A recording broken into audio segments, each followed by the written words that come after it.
Max, we've got some really power players here today. You're in good company. So we're at Funded House, and we're going to be talking about consumer packaged goods and the journey of actually running a real, live, actual running business, which is not easy. But if it's done right, good to see you. If it's done right and it's done well and you do it with a good brand and good heart, you can get to do it in a way that these people at Yellowbird have done. I am very, very, very excited to introduce my very good friend and business partner, Mike Gelb, the founder of Consumer VC and the Consumer VC podcast and newsletter. And he is going to be interviewing, ladies first, Erin and George Milton. I don't want to take anything away from this panel. I'm going to be a big fan, so thank you all for coming, and we're looking forward to it. Thanks. Thank you so much, Mark, for having us. Thank you so much, Michael Best, for producing this whole thing, and also Funded House and Q Branch. George and Erin, so great to finally meet you both in person. This is awesome. Yeah, it's great to be here. Thanks for having us. Yeah, no, really appreciate it. How many of you all are CPG founders or in the consumer space? Oh, good. All right. Wow. Awesome. Well, I'm Mike. I founded this podcast called the Consumer VC podcast / newsletter, interview venture capitalists, and obviously incredible founders like George and Erin. Huge fan of your sauces. Our entire family is also big fans of your sauces. So this is gonna be a lot of fun. Thank you. Yeah. Let's start with how did you both meet each other? Classic love story. We met at a bar in Houston. I was a dueling piano bar player for a long time, and Erin was in there with a bunch of her friends. It was love at first sight. It was for one of us. It was. It took a little while. It took me about a year of convincing her to hang out with me. So, but yeah, that was in Houston. We lived in Houston then. So I know, George, you were always a hot sauce fan. You put hot sauce in everything. Was it same with you, Erin? So I got introduced to hot sauce when I was in college. Okay. Of course, eating the super cheap food and just drenching it in the very well-known other sriracha. And that was kind of my first intro into super spicy food. Got it. And I imagine now you're still eating a lot more? Or From there, I started working in a Mexican restaurant called Hugo's in Houston. And obviously, they have a lot of spicy food, being an authentic Mexican restaurant. And ate a lot of habaneros there, fell in love with fresh habaneros. So yeah, didn't ever look back. So that's awesome. So is that part of the reason, why did you, because I know that the first sauce that you all started with was the habanero, right? Why was it the habanero and not a jalapeno or a serrano?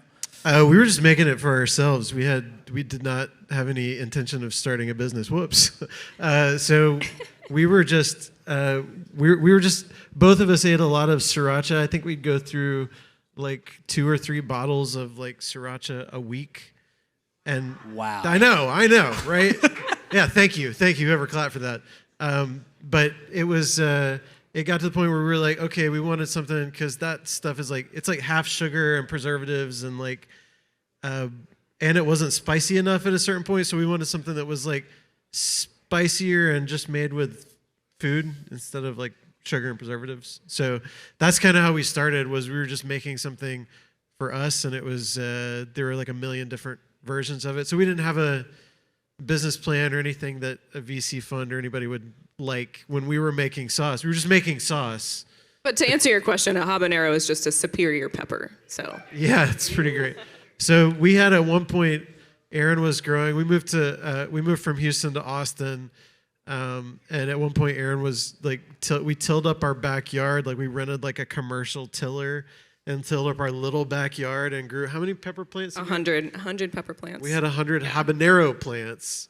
I won't do that again. In our backyard. We had rows. We have just a regular ass backyard.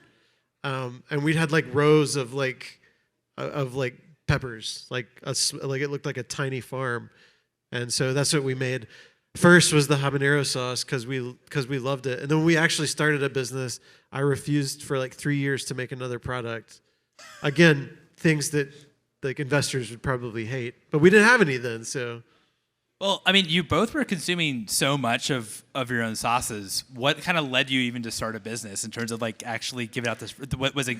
Giving out to friends? Friends started liking it, or like what was like the? It didn't take a lot. We had a lot of friend dinner parties, and one of his friends was like, "You should bottle this and sell it." And he was Yeah, like, I think everybody "Yes, we should." Everybody has a friend who says that about something that you make, right? So we didn't take it like too seriously because it was just people say that about. So like I was playing in bars when we first moved here. Like I was a bar musician. And so like we would have little like versions of it, and I would just like take it around to people and be like, "Hey, try this," and like it got to the point where people would come up to me like at a bar and be like, "Hey man, hey, that was a good set and everything." And I was like trying to sell albums because I was a musician. I was like, "Man, I'm gonna make it. I'm in Austin. I'm gonna make it." And they'd be like, "No, dude, but I heard that you're like the hot sauce guy. You got some." So instead of like carrying albums in my bag, I would just carry like hot sauce in my bag. And after a while of doing that, I was like, "Should we?" He was the real Beyonce. Yeah, right. I was like, after a while of doing that, I was like, should we like do? Because I was trying to imagine myself as a like 50-year-old bar musician, and I had a hard time. Like I had a hard time doing that. I didn't want to do that. So I was like, I should be a 50-year-old like hot sauce entrepreneur instead. So we started making it and like taking it to like my first customer was a guy at one of the bars that I played at, and he opened up a corn dog stand on 6th Street, so like right down the road from here in front of Pete's and like Buckshots and whatever. And so he like sold corn dogs, and it was just like unlabeled habanero sauce at a corn dog stand. And then we were like, we need to put a label on it. We should put some ingredients on this bottle. Yeah. That's amazing. That's amazing. Well, I mean, since of course you were obviously like experimenting, figuring out what like the best flavor profile or what the best kind of like ingredients mix was right. Did you ever have like bad batches?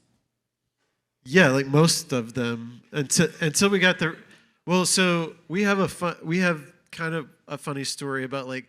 There's a bunch of funny stories about early batches that we made that were pretty bad, but like I went through a phase where I would like trying a bunch of different stuff, and I would just like go to a bunch of different like local restaurants in town and be like, "What do you think about this? Does this suck?"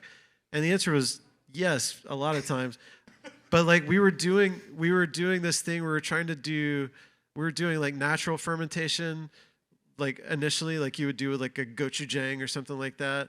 And I was trying to figure out a different way to do fermentation. And so I was using like different yeasts to ferment like pepper sauces. And I used a champagne yeast one. You remember the story. But like at one point I was using champagne yeast to ferment peppers, and then I make it in a hot sauce. And so what you're supposed to do is you use the yeast to like ferment the sauce, and then you do a cook to like kill the yeast to like stop it.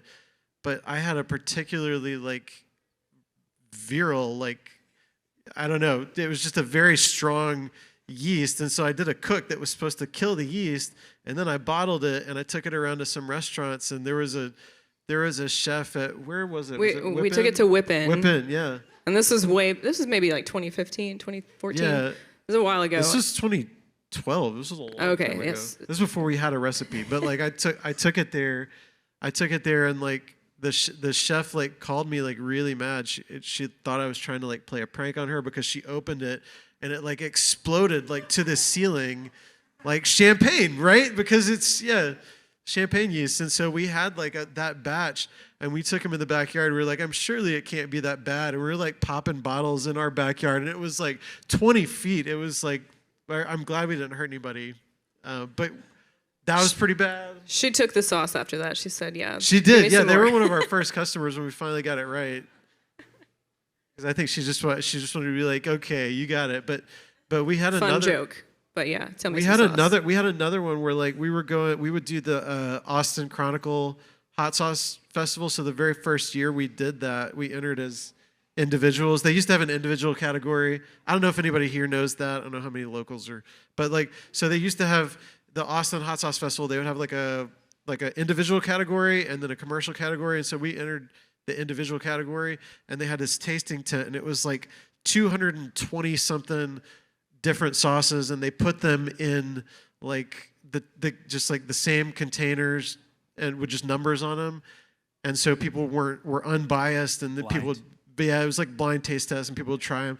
And so I went down the line and I found the one that I had made, and so I just kind of camped out, and I was like, this is early market research, but like I just camped out and I was like watching people. I was like, it's 47, and I was just watching 47 to see what people and like we had like people actually like spit it on the ground. It was just like, so yes, to answer your question in a very long way, yeah, we had some pretty bad versions. I think that was the question. Yeah. Well, I guess what point then did you feel like you had maybe like an acceptable or decent, version of it to finally, I know that you all went through like farmers markets and got in there, but like where it actually makes sense to actually commercialize it? Well, you remember our first... It was all me. He was making all of these like funky batches that were just kind of they're all right. And he had to go out of town for a gig, and he was like, I'm just gonna throw all of the stuff that we have into a pot, see what happens. Blend it up, put it in the fridge, and then he's out of town. And so I'm home like eating this. I'm like, this is really good. What is this? And I keep eating it. It's so good. Super spicy, super creamy. Just everything about it was perfect. When he got home, I was like, this is the sauce. I was like, what did you do? And he said, I have no idea. I have no recipe. So now I have to reverse engineer my own hot sauce recipe. But that was ultimately how we landed on the habanero hot sauce. It was accident. Wow. So what was that process then, getting into, farmers markets and kind of commercializing it and actually getting like the product out there? I think it was kind of an ongoing, and anybody who's done any sort of business, there's kind of some hurdles you have to jump over at every stage. So like farmers market, you have to make it in a commissary kitchen. You have to be inspected and all that sort of stuff. Which for the hot sauce festival and the like local kind of people, the corn dog stand, like you didn't have to have any of that stuff. You didn't need an ingredient label or any of that stuff to sell unmarked hot sauce to a corn dog stand. But once you get in farmers markets, you've got to get your health certificate and sourcing as well. Is that like, could you still like use your own peppers, or do you have to also start to partner with farmers? Yeah, we were using our own peppers, and then getting stuff at like Costco or like working with like local. So we'd go to like Brothers Produce or Hardee's Produce or something. Once we started getting a little more volume than we could get at the grocery store or something. So like it was kind of a mix of local and then like local kind of wholesalers or distributors. And we would oftentimes just buy that entire basket of habaneros at Fiesta or something, But yeah. So how did you land? And like one of like the first big accounts you all got into was Whole Foods. How did you all land Whole Foods? Well, so in the early days when we first did put a label on it, finally it had my cell phone number on it, which doesn't anymore. But we were selling it to a couple of local places in town. So like Counter Cafe and Gourmands, rest in peace. And at that point, it was already in Wheatsville. It was in Wheatsville, yeah. But we had it in a couple of we literally had 2 Wheatsvilles and then like 3. 2 Counter Cafes and Gourmands, and then Whole Foods called us. They used to have a local forager program, and so it's just somebody, because the Whole Foods office is here, and they called my phone one day and they were like, "Hey, we would like to put Yellowbird. We see Yellowbird is everywhere. We'd like to put it in Whole Foods." And I thought it was a joke. I thought somebody was playing a joke on me, but when they said they saw it everywhere, it was like the Whole Foods global team or Southwest team or whatever would just go to the 3 restaurants that I sold Yellowbird to. So that was that I could not have done it. I didn't do it on purpose, but I could not have planned that better. They were just cycling these 3 restaurants for lunch every day. And so according to them, I was everywhere. Yellowbird was in every restaurant that they ever went to. And so they were we just see it all over the place. And I was like, you do? And they said they were like we want to put it in, we would like to put it in the 4 Whole Foods in the Austin area, can you do that? And I was like, that seems like a lot of volume. Let me see if I can figure it out. And so we figured out the commissary kitchen first because I needed like more commissary kitchen time. And so I called him back. Like we were doing a bunch of shuffling to figure out like, okay, well, how many cases do we think they're going to need every week? And so we got enough commissary kitchen time. We figured out where we were going to get all the ingredients. And I called them back and I was like, we're ready for those 4 stores. And they're like, we think it should be 40 though. And I was like, oh, okay. So at that point, we were maxing out at like a case a week, maybe 2 like, cases yeah, a week. I think And I got how much were in a case? 12 bottles. We did 12 in a case. Oh, yeah. wow. So not a lot. Yeah, wasn't a lot. Those were the 19-ounce bottles, so the big bottles, but still, it was not very much sauce. So that's when we tried.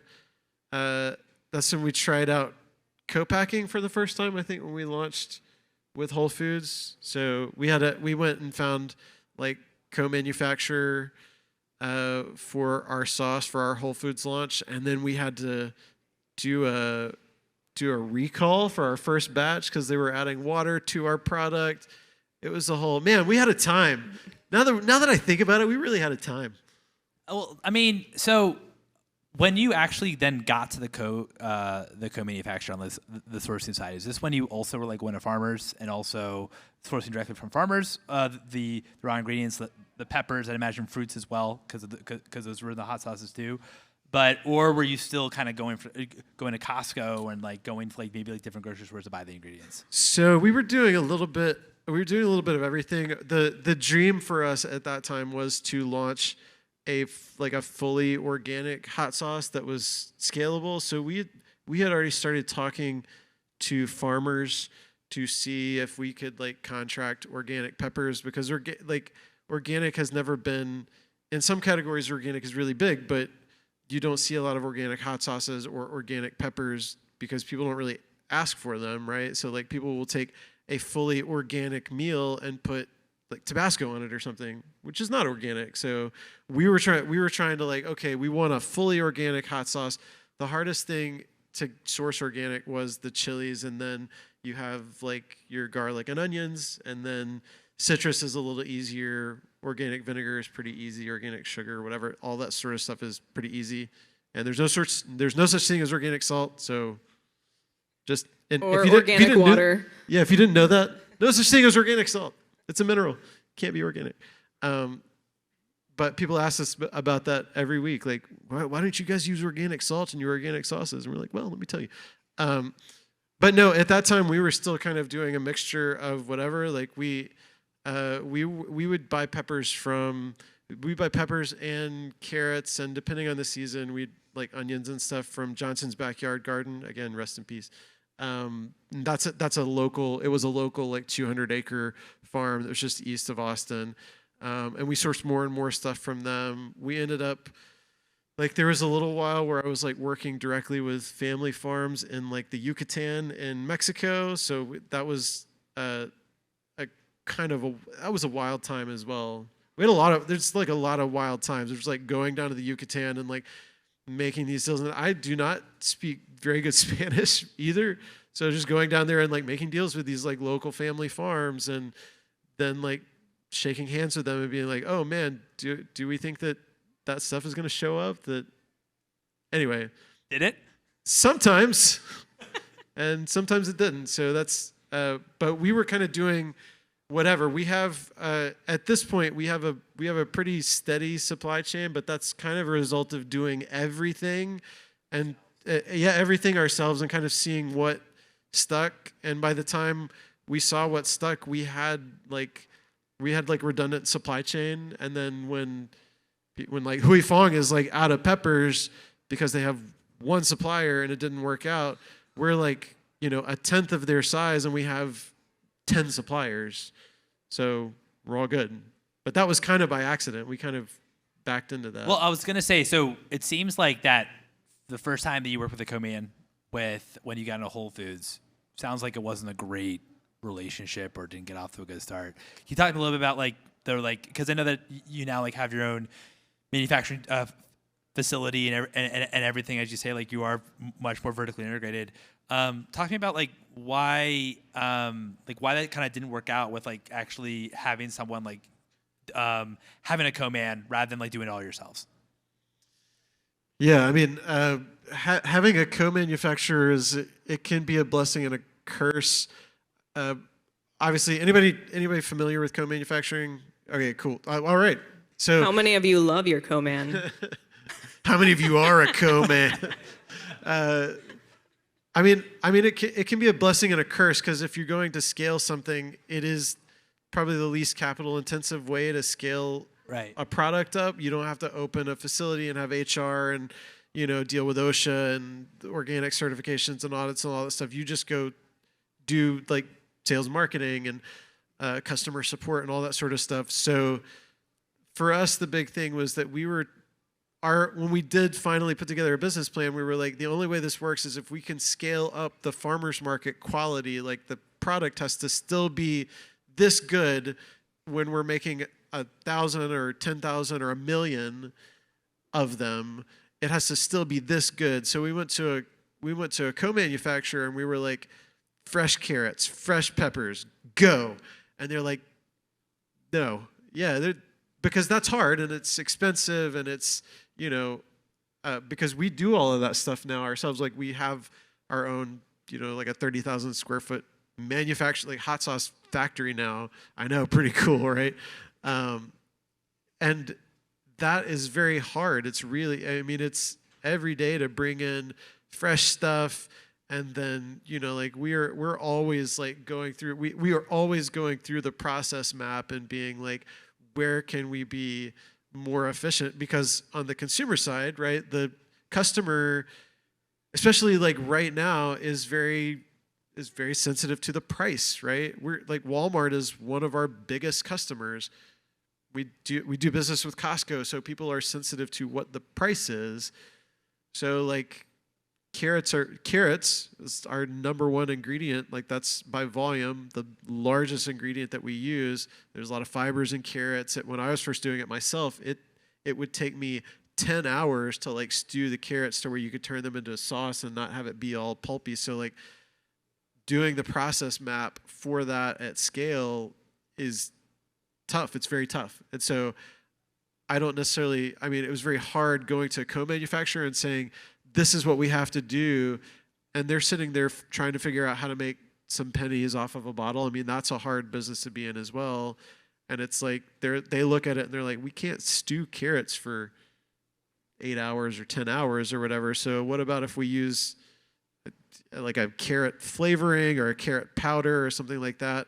Or we're going to add water because that makes the process go faster. So it was not what we wanted to scale up ultimately. Yeah, so you were kind of forced to make some concessions, probably also because still you're still a small brand at that point, right? You just got into 40 stores in Whole Foods, which is incredible, but it's still not you still weren't at scale. You probably weren't even a priority probably for the co-man either. No, right? Yeah, I don't think we were a priority for anybody. Well, so. It seems since obviously you're in Whole Foods, you're obviously in Walmart, you're in Costco. It seems like you were still able, even though it was a bad batch or the flavor wasn't quite right, you were still able to sell through in Whole Foods and kind of and people clearly kept buying it. Was that difficult because you felt like the quality wasn't there? Well, we didn't sell the stuff that was not good. Yeah, we took all of that stuff back, and then I made it. I made the replacement. I made all of it. Yeah, because they're we fired them, but we didn't have any place else to go. Right. So I actually had a commissary kitchen. It was 1,200 square feet. Yeah, it was tiny. So I had signed a lease on this little. It used to be a catering kitchen or something. Yes. In Round Rock, and it was 1,200 square feet. It had a little office and a little cooler, and so I was just in there. And so when we were in the co-packer, we still had that space. I was subletting it out to a couple of other. There was a chocolate company in there, and there was another guy making hot sauce in there too. And so when I had to pull all that stuff back from Whole Foods, I don't know how many hours I was in that kitchen, but it was like just a solid like 2 weeks of just like remaking everything and just like bottling it myself for like 40 Whole Foods. But was Whole Foods pretty understanding that they had to go back and kind of redo everything? I mean, we got to stay in Whole Foods, so to the extent that they didn't immediately kick us out, yeah, they were understanding. And Whole Foods has always been really good. I don't know what it's like now to start as a small brand in Whole Foods, but for the time that we were like growing, they were very, very good at being a large company that dealt with really small companies. And so they were like, yeah, basically like you get one, but like get it right, because this is not the product that we bought for our stores. Yeah, and I mean, they did give us like another good chance. You know, they realized that we had product issues, and we're like, yeah, we do have product issues that we need to fix. And so they said, fix it, and we'll put you back on the shelf. Got it. And then after those 40 stores, like what was like the next kind of growth opportunity that you all were like thinking about? Seriously, I mean, obviously it first was let's get our manufacturing, kind of right. Was that at that point you both thought we need to open like our own facility? Maybe we need to raise money in order to raise our own facility? Or like how did you think about solving manufacturing issues you were experiencing at scale? So we actually found in 2015, oh boy. So in 2014, we launched with Whole Foods, and we moved all our packaging to glass bottles. At that point, there was kind of like in the natural industry, there was a lot of. We initially launched our product. I don't know how many people are familiar with our product, but it's squeeze bottle hot sauces. We initially launched in like squeeze bottles with hot sauce. It was sriracha but better and Austin. And so the squeeze bottle was like a big part of the product. And we went into Whole Foods. There was a lot of clamor kind of around packaging in the natural space about that plastic is not as reusable. We all know, like plastic, we know. I don't have to tell you about plastic, but people were not a fan of it. And so when we launched in Whole Foods, and it was also easier for co-packers to deal with, to hot fill in glass, right? So like when we launched in Whole Foods, we launched in glass packaging, and all of the same people who demanded the glass packaging did not buy it because it was not as good of a product. They wanted to squeeze it. They can't squeeze that glass. So we ended up switching back to plastic bottles. In 2015, we did find a pretty good co-packer who actually like worked through the process with us, and they were doing a pretty good job for a while. And then anyway, I'll talk a little bit of shit about them. Why not? They're not here. But they kind of wanted to make it. They got to the point where they wanted to make it cheaper and easier, and they eventually kicked us out. They fired us, and I had to show up with a moving truck and get all my stuff out. It was a very fun day. But basically, at that point, they fired us, and we got them to do one last production run at triple the price. They agreed to do it at triple the price, and we had enough inventory for 3 months. So we're out here. At this point, we've got 3 regions of Whole Foods. So that was our next growth. Expansion just with Whole Foods, because we kind of like figured out how to talk to the Whole Foods customer and do that stuff. But so we had 3 regions of Whole Foods, probably about 150 stores total when you included all of our local stuff here. Plus, we were doing online business. I don't want to skip over that because Erin, meanwhile, had built this amazing brand and built our website and built the social media. And she did that by herself, right? While I'm like making sauce and dealing with... I was like, e-com, baby. Let's go. Yeah. Before e-com was a thing. This is back before e-com was a thing, you understand? But like, so we're like out in the cold with 3 months of inventory. And so we were kind of at that point, when was this? This was like July of 2016. We got kicked out, and we got 3 months of inventory. And so we started looking for a place. We had started we had started a fundraise because we were like looking at slotting fees and looking at growing the brand. So we had started a fundraise already, like a seed round.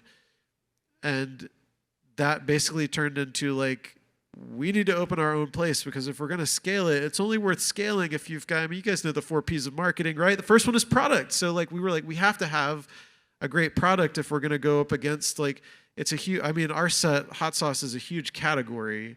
Everybody's cousin has a hot sauce, right? That they're like, oh, we could sell this. I get 3 or 4 emails or calls a week. Hey, my brother has a hot sauce. How does he start a hot sauce company?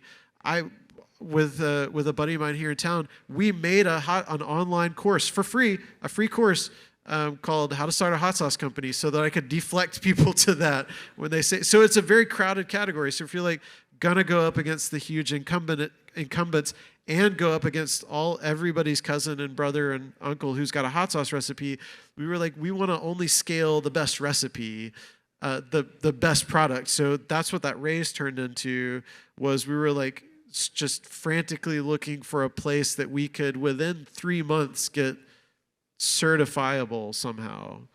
So then you actually had enough money to actually start your own manufacturing facility and actually own much more of your supply chain. We did. It was literally by the skin of our teeth. Not literally, that doesn't make any sense, but it was by the skin of our teeth, by the figurative skin of our teeth, that we got it in time. But yeah, that's when we opened like manufacturing at a small scale.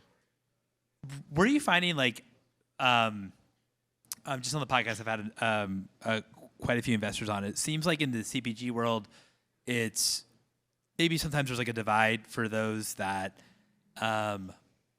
actually want, brands that actually have like CapEx and actually have like the competitive advantage of like being vertically integrated versus, hey, we actually want to be asset light and like use like co-mans. Were you finding that it was actually like a hard pitch to do, or to say the fact that you actually wanted to own your like manufacturing facility, or not as much? So it became for the group that did our seed round, it was not a hard pitch because they loved the product. And they were like, why wouldn't you scale this amazing product? Do whatever you have to do, right? Like, those are seed round people. Those are your people in the seed round, right? If you don't find your people in the seed round, you are screwed. So like, it did become harder because we did a couple of rounds after that, and it did become harder talking to people and saying, we own our manufacturing and we want to keep owning our manufacturing, because there are a lot of funds that, I mean, every fund is a little different. Every angel investor, everybody's a little different. And so like, that's kind of one of those that you have up front. That's the like, hey, if you don't want to do this, then let's not go to all the, right? We don't have to go through the 6 weeks of diligence or whatever. If you don't want to do this, and I learned that pretty fast, so I could like save us some time when I had the initial conversation. Hey, we do our own manufacturing and we're going to keep doing it. Okay, well, our fund doesn't really, would you be interested in not doing that so that we can talk? I'm like, no, that's what we do, right? Right. But like after COVID, that became a huge benefit. Like it for a while, it was a liability when I talked to people. And then it was like, and then every fund that I talked to after, I don't know, April of 2020, it was like, we love brands that do their own manufacturing. And I was like, really? Because I talked to you 9 months ago and you only worked with brands that do co-packing. So, wow, that's really, really interesting. Erin, how did you also? Because I know that like everything that's kind of in the bottle is kind of George's domain, and everything kind of out of the bottle is like your domain. What was your approach to the overall brand of Yellowbird, and also how did you all decide on Yellowbird just as a name too? I can't take all credit for that. He actually came up with a name first, and at that point, it was still very new. We didn't have a label. We didn't have any kind of graphics, any imagery at all. He just had this idea for the name Yellowbird. And I said, why? And he said, I don't know. I'm like, that's not good enough. I need a story. Give me a good story to tell. So my background is in branding and design. And so I really wanted a good story before I did any work on it.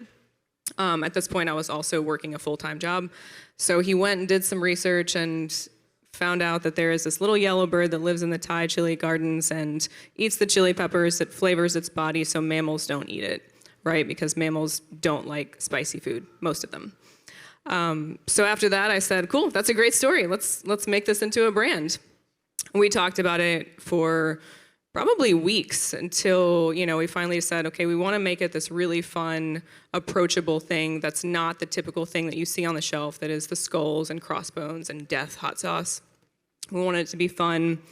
He had this idea of like sort of Tweety Bird approachable, and obviously I was like, well, we're in Austin, let's make it like cool Austin. So I'm not saying that I'm the absolute best at branding, but I came up with something fairly quickly and we're like, let's go with it.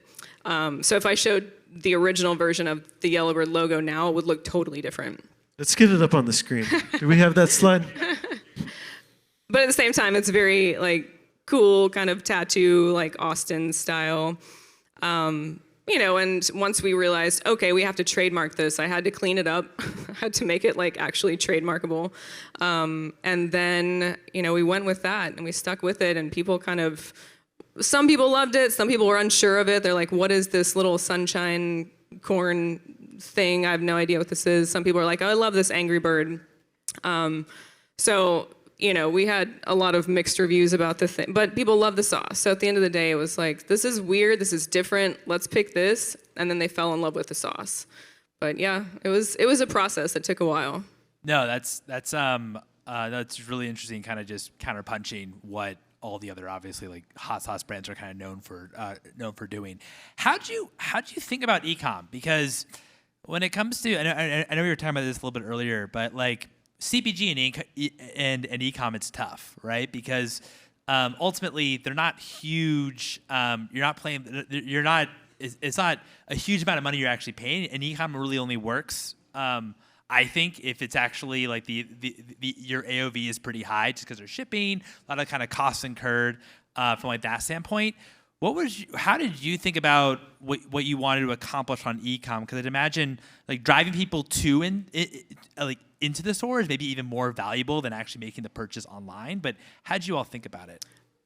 I think I made our website in 2014, maybe. And at that point, it just had a PayPal button. That was it. And it was just our habanero sauce, so there's only one way you could buy it. And that was mainly just like for people that weren't in Austin, that couldn't go to Wheatsville, that couldn't go to the Whole Foods here, that wanted to try it. So I think our first out-of-state sale was to New York. Maybe it was 2013, just with that like silly little PayPal button. And then eventually we moved to WordPress WooCommerce. So really the website was just to give people that weren't in Texas local the option to try it and buy it. But yeah, it was just a kind of a sampling thing. But people were paying for the shipping, they were paying for the product, they were paying for everything. So it worked. There was no advertising we were doing aside from the Instagram post that we had, Yeah, you said AOV. That's like a lot more sophisticated than the e-com that we did, which was just that we had it and you I was could buy fulfilling it. it out of our garage, Yeah.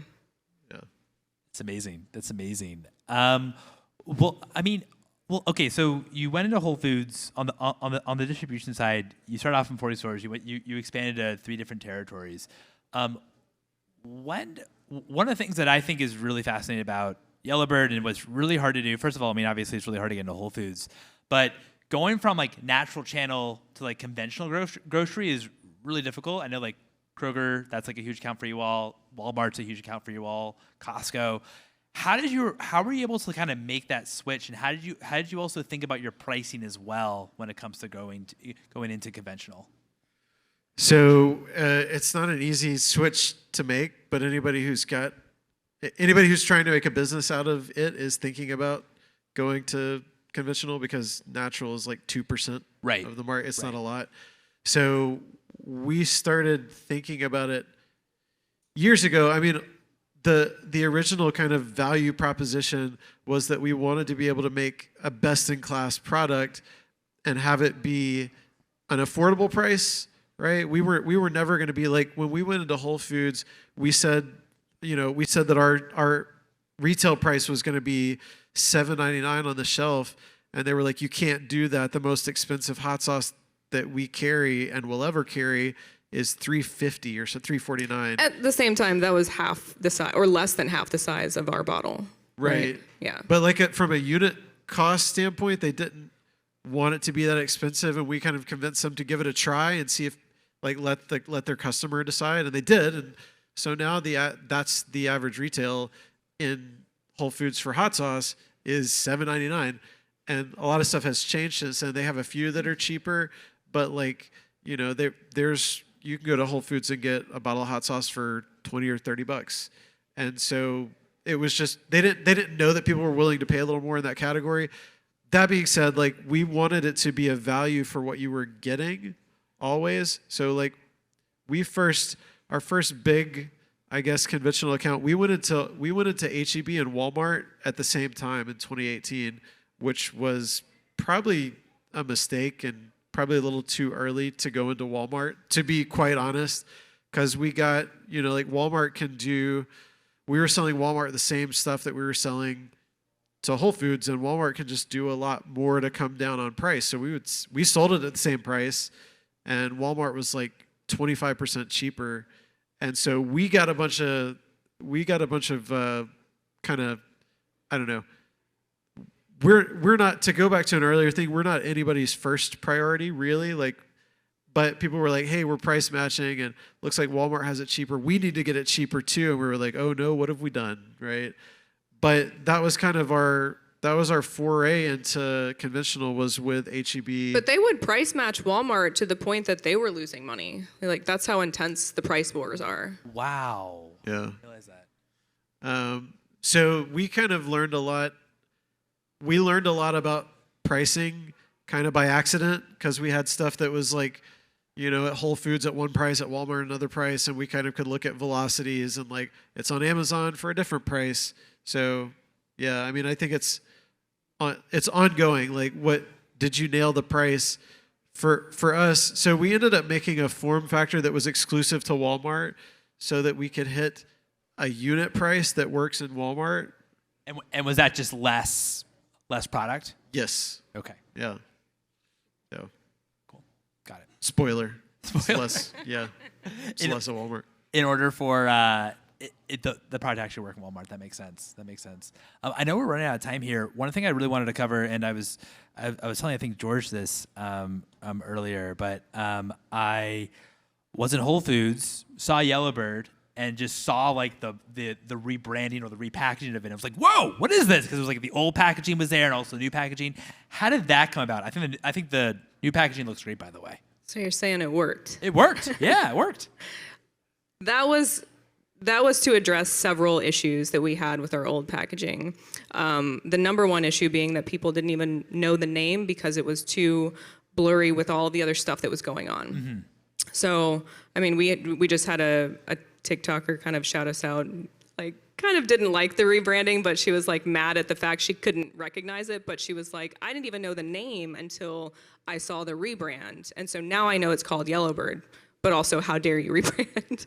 So it's kind of funny to hear that, you know, back and forth. But we did it because we had retailers that were actively saying, hey, you're missing the heat scale on here. You're missing some flavor components on here.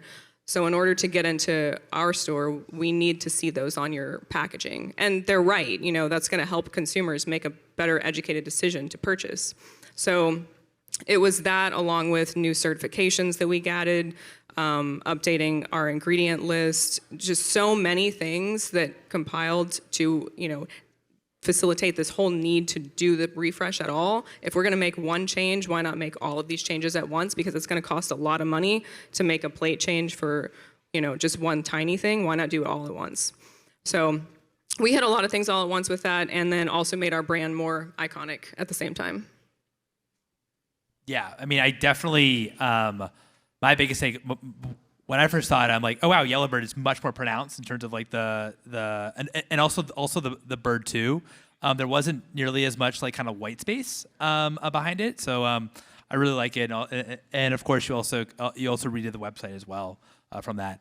I think we're actually almost out of time. Does anyone have any questions for George and Erin? Oh, go for it.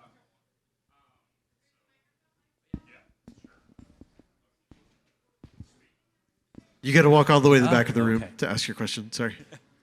Okay. Well, yeah, the hot sauce is great. Thank you very much for making it. I got 2 questions. One's more of a serious one, where are you guys looking to invest in commercial agriculture to be able to hone a certain species of pepper for your lines? And then the second one is, have you ever gone to the Southwest and got peppers from Hatch, New Mexico yet and tried it out? So the answer to the first one is not really. I mean, we would love for there to be a Yellowbird pepper, but we kind of love one of the things that we try to celebrate, and it helps us with supply chain as well, but we try to celebrate the fact that like we can get habaneros from a bunch of different places. We like that, and we like that. I understand that if we owned our own, if we had the DNA for it, and we had this like that, it would be this is Yellowbird, right? And a lot of people don't like the sriracha, like the Huy Fong sriracha. Now that they've got different peppers, the pepper was like part of the product, but we're not actively working on it. It would be super cool. It would be super yeah. cool. I would say thumbs up to that. Okay, cool. Sweet. That's awesome. Yes, But I'm the brand side. So. Well, it seems like you guys are also kind of like pepper vintners at that point. If you're not just depending on one pepper, you can take blends from different regions and terroirs and be able to make it into that sauce. Yeah. But yeah, okay. But we've always enjoyed like the flexibility that gives, and we have it on our bottle that like heat and color can vary by batch, because we're using, like when somebody's like, why is this batch is like hotter or less spicy than the other one? It's like, well, you go to the store, like this is my story, I don't know if it's great, but you go to the store and you get an apple, it doesn't taste the same as every apple you've ever bought at the store, and that's okay, right? Or is it? I hope it's okay.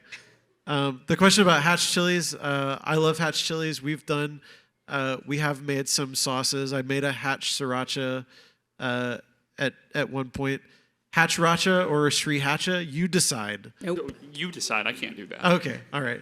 But we've never offered them for sale. We've never like done a big thing with them. Well, I'm from New Mexico, so the sooner you do it. All right. We have one customer.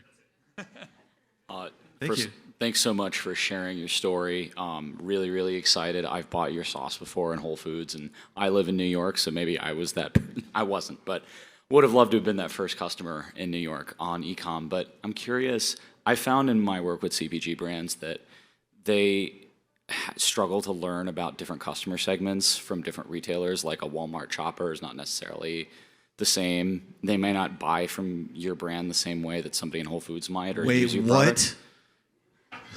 Oh, I mean, at least what I found in other categories. I'm just kidding. I was just making this a joke. But I'm curious, like, how do you guys go about learning about your customer segments and discovering the data and the insights you need to be thinking about, hey, should we launch new flavor variants, or should we think about different retail partners or just different partnerships to help expand what we're doing? Just out of curiosity.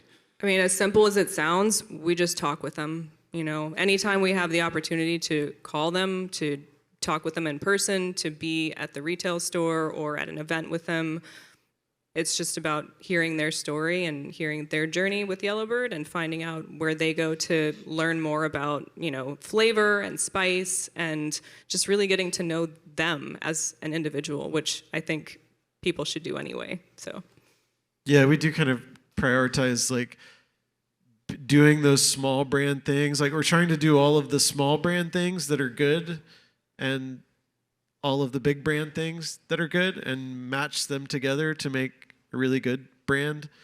And I think what Erin said is awesome. Is we do that a lot, and she's been working with our CX lead to like actively call and schedule customer interviews, and like that we do also think about segments. So we've done the segmentation work, and we have done some market research as well.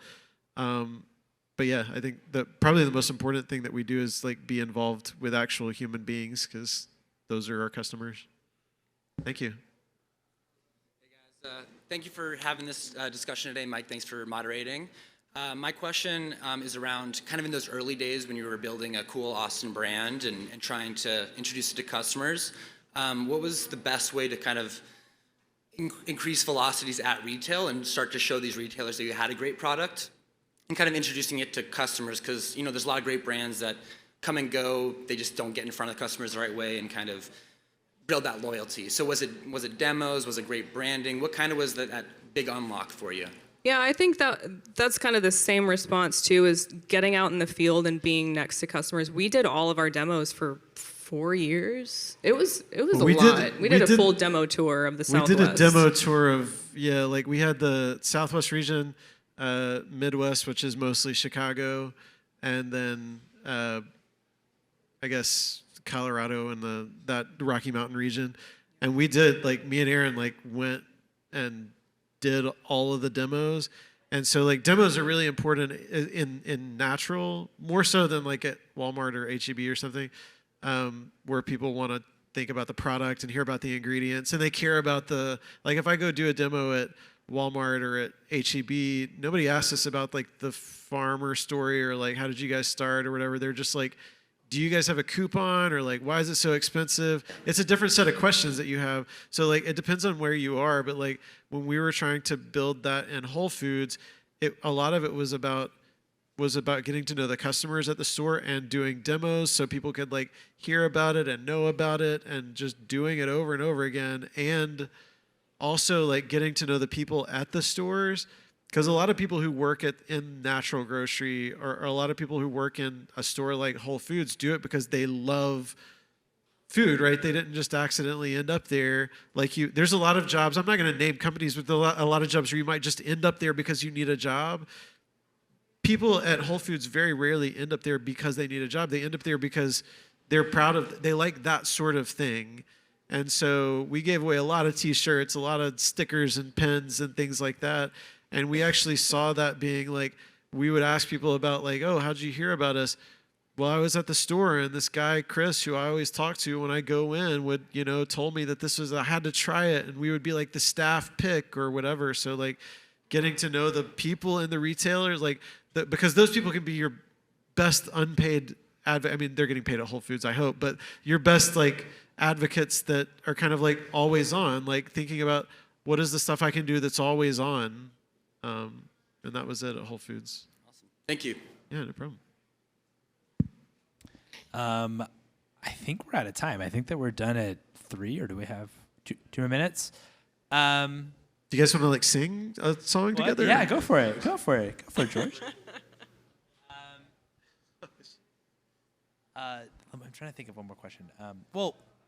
The question I always ask at the end of, usually the end of the podcast, and I know George, you've been on, so this is for Erin. What's one book that inspired you personally, and one book that's inspired you professionally? If you're a reader. Ooh, inspired me personally. I know these answers for you. I know your answers. Do you? Yes. I totally do. I feel like this is like a couple thing now. So should I ask him? Can I guess her? Sure. What's my personal book? 1Q84. I was gonna say 1984, but not that one. Oh. Yeah, it's a good book. Professionally, I feel like there's so many good books that I love. I mean, Essentialism is one. The long and the short of it, How Brands Grow.